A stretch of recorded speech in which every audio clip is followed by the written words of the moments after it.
एडशी तालुका धाराशिव जिल्हा धाराशिव येथे बौद्ध समाजाच्या संकेत कदम या तरुणावरती हल्ला झाला होता। त्याच्या घरात घुसून त्याला मारहाण करण्यात आली होती।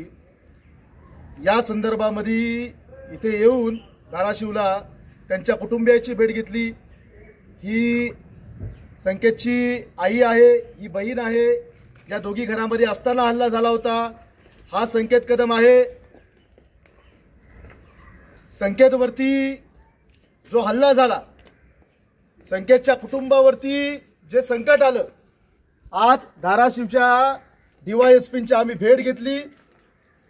गुन्हा दाखल झालेला आहे आणि पोलीस प्रशासनानं आम्हाला शब्द दिलेला आहे की लवकरात लवकर आरोपी आम्ही ताब्यात घेऊ, अटक करू।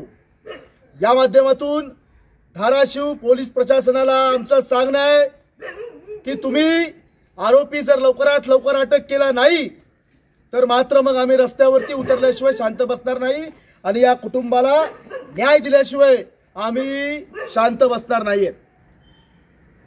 जय भीम, जय संविधान, डॉक्टर बाबासाहेब आंबेडकर जिंदाबाद।